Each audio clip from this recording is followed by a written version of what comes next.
আসসালামু আলাইকুম। আজকে আমাদের সকাল শুরু হয়ে গেছে। এই যে দেখছেন কি করতেছে তারা।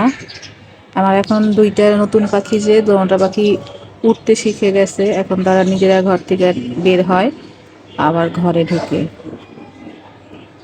দেখছেন, যে ক্যামেরা ধরছি অমনি চুপ হয়ে গেছে, চেঁচামেচি নাই। আর আমি কথা বলতে শুরু করলে তো কিছুই বলবে না।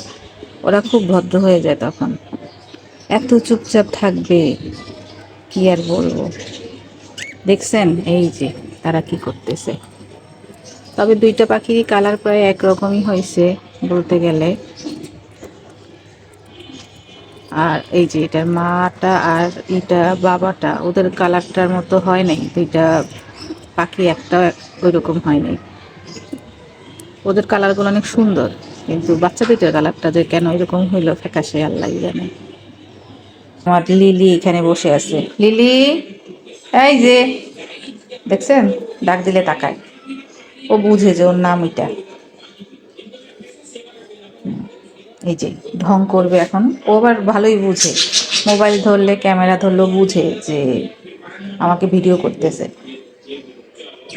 এই যে লিলি, এই যে দেখছেন, ডাক দিল্লি বুঝে যায়। আর আমার অলস বান্টিকে দেখাই চলেন। এই যে এইটা হইলো আমার অলস বান্টি। বান্টি, কোনো সারা শব্দ পাবেন না। এই বান্টি, কোনো শব্দ করবে না। বান্টি, বান্টি, মানে ও ঘুমাইতে থাকলে ঘুমাইতেই থাকবে, ঘুমাইতেই থাকবে। তাতে যদি দুনিয়া ভূমিকম্প হয়ে পড়েও যায় তাতে তার কিচ্ছু হবেও না, আসবেও না, যাবেও না, সে ঘুমাবে। আর সব সময় আমার মেয়ের ড্রেসিং টেবিলের সামনে এসেই ঘুমাবে, কারণ এখানে তার এই যে জায়নামাজের উপরে মাথা দিয়ে বালিশের মতো ঘুমাইতে খুব ভাল লাগে। সেজন্য সবসময় এখানে বেশিরভাগ সময় ঘুমায়। মানে ও খাটে বা আরামপ্রিয় জায়গায় ঘুমায়।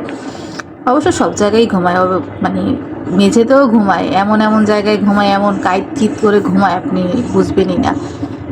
বান্ডি, এই যে লিলি, লিলি, এই যে দেখছেন, ওকে ডাকার সাথে সাথেও চলে আসে, ও এত অ্যাক্টিভ। এই যে যে যে কি ঢং। লিলি, উফ মা, এখন আমার খাটের নিচে ঢুকছে। তো এই ছিল আমাদের আজকের সকালটা, আর ওদেরকে দিয়ে শুরু করলাম। এই যে এরা চারজন এখানে আছে, আর ওদের দুইজনকেও দেখাইলাম। তো সবাই ভালো থাকেন, বেশি বেশি লাইক কমেন্ট শেয়ার করে পাশে থাকবেন। আল্লাহ হাফেজ।